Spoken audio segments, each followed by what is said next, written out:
Hello दोस्तों, मैं हूं डॉक्टर युवराज लहरे, न्यूरोलॉजिस्ट रांची से। और आप लोगों ने जैसा देखा होगा पिछले वीडियोस में, हम लोग अभी डिस्क रिलेटेड बीमारी के बारे में जान रहे हैं। पिछले वीडियो में मैंने आप लोगों को डिस्क का जो एनाटॉमी होता है, कहाँ पे डिस्क होता है, कहाँ पे स्पाइनल कॉर्ड होता है, वो बताया था। उसके बाद डिस्क की बीमारी के लक्षण क्या होते हैं, उनसे कैसे बचना है, और उसके बाद उनसे रिलेटेड क्या क्या टेस्ट होते हैं यह भी बताया था, और दवा के बारे में भी बताया था। और इस वीडियो में हम आपको बताएंगे कि डिस्क की बीमारी के लिए क्या क्या सर्जरीज़ होती हैं और कब आपको डिसाइड करना है कि सर्जरी कराना है या दवा कंटिन्यू करना है। तो इस वीडियो को देखकर आप लोग ये सब आपका ये कन्फ्यूज़न काफ़ी हद तक क्लियर हो जाएगा कि अगर आपको डिस्क का प्रॉब्लम है तो आपको दवा कंटिन्यू करना है या सर्जरी कराना है। तो चलिए वीडियो को स्टार्ट कर लेते हैं। कॉमन सर्जरीज़ हैं, उनमें आता है open discectomy, then endoscopic micro discectomy, then percutaneous discectomy, then laminotomy और लैमिनेक्टोमी। इनके अलावा कुछ रेडियो फ्रिक्वेंसीज टेक्निक्स भी होती हैं। तो चलिए इनके बारे में एक एक करके जानते हैं। तो सबसे पहला है ओपन डिसेक्टोमी। ओपन डिसेक्टोमी में पेशेंट को एनेस्थीसिया देकर जो है पीछे अगर कमर के पे सर्जरी करनी है तो कमर में एक इंसिजन दिया जाता है। इंसिजन दे के जो है डिस्क तक पहुंचा जाता है और जो बल्ज जो पार्ट रहता है डिस्क का उसको कट किया जाता है। उसको कट करने से जो नर्व दब रहा होता है वो उस पर प्रेशर कम होता है और जो सिम्टम होते हैं पेन या फिर वीकनेस वो थोड़ा इम्प्रूव होता है। Then endoscopic micro discectomy. Endoscopic micro discectomy में एक छोटा इंसिजन देकर जो है डिस्क को रिमूव किया जाता है। तो इसमें जो कंपैरेटिवली स्मॉल साइज़ का डिस्क रिमूव हो पाता है। देन उसके बाद आता है लैमिनोटोमी और लैमिनेक्टोमी। लैमिना जो होता है जो डिस्क के अराउंड जो बोन होते हैं उनका पीछे का हिस्सा होता है। तो इसमें क्या होता है कि अगर लैमिनेक्टोमी करते हैं तो बोन का जो मैक्सिमम हिस्सा होता है उसको रिमूव किया जाता है और लैमिनोटोमी में छोटा हिस्सा रिमूव किया जाता है। तो ये हो गया लैमिनेटोमी और लैमिनेक्टोमी। इसके बाद कुछ रेडियो फ्रिक्वेंसी टेक्निक्स भी हैं जिनमें डिस्क का साइज़ जो है डिस्क का बल्ब का जो साइज़ है वो 10 to 20% कम किया जाता है रेडियो फ्रिक्वेंसी देकर।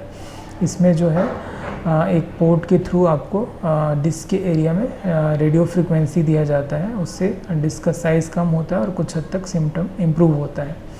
तो इन सब में जो है अभी तक अगर देखा जाए तो ओपन डिसेक्टोमी का अच्छा रिज़ल्ट देखने को मिलता है।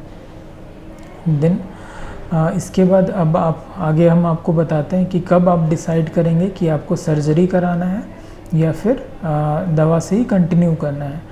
तो आगे आने वाले कुछ सेकंड में आपका ये जो कन्फ्यूज़न है वो क्लियर होगा। चलिए देखते हैं कि डिस्क की जो बीमारीज़ हैं उसके लिए आपको सर्जरी कराना है या फिर दवा कंटिन्यू करना है। तो सबसे पहले ये चीज़ डिपेंड करता है कि आपको कितना सिम्टम है। सिम्टम मतलब कितने आपको लक्षण हैं। अगर आपको कमज़ोरी है, जो डिस्क के कारण पैर में कमज़ोरी हो गया है या फिर पेशाब आप कंट्रोल नहीं कर पा रहे हैं, तो इसका मतलब होता है कि बीमारी ज़्यादा प्रोग्रेस हो चुका है और इसमें आपको सर्जरी कराना चाहिए। बट वही अगर आपको सिर्फ दर्द है तो बहुत हद तक आपको दवा और एक्सरसाइज से मैनेज करना चाहिए। देन दूसरा आता है कि एमआरआई स्पाइन। एमआरआई स्पाइन में आपको देखना होगा कि डिस्क का जो है कितना बल्ज हुआ है, डिस्क कितना निकला हुआ है और कितना वो जो है नस को दबा रहा है। तो इस अगर लार्ज है डिस्क और नस दबा हुआ है तो हम लोग सर्जरी सजेस्ट करेंगे।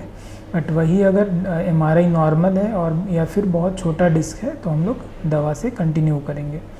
उसके बाद आता है दोस्तों दवा से कितना रिस्पॉन्स है। अगर आपको दवा से रिस्पॉन्स नहीं हो रहा है, 6 वीक से ज़्यादा हो गया है दवा खाते हुए फिर भी रिस्पॉन्स नहीं हो रहा है, तो फिर हम लोग सर्जरी सजेस्ट करते हैं।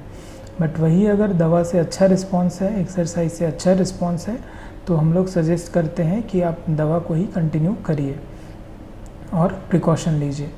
तो ये 3 जो पैरामीटर होता है दोस्तों, लक्षण हो गया, एमआरआई में जो डिस्क का बल्ज का साइज़ हो गया और मेडिसिन से रिस्पॉन्स हो गया, ये बहुत हद तक किसी भी डॉक्टर को या किसी भी पेशेंट को हेल्प करता है ये डिसाइड करने में कि सर्जरी कराना है या दवा कंटिन्यू करना है। इसके बाद कुछ और फैक्टर हैं, जैसे कि उम्र।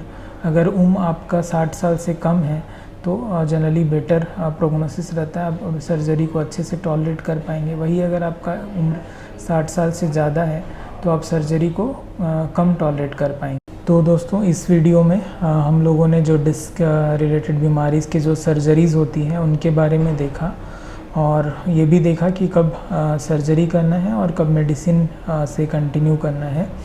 आगे आने वाले वीडियोस में हम जो बोन होते हैं, स्पाइन वर्टिब्रास जो होते हैं, उनके क्या क्या बीमारीज़ होते हैं उनके बारे में डिस्कस करेंगे।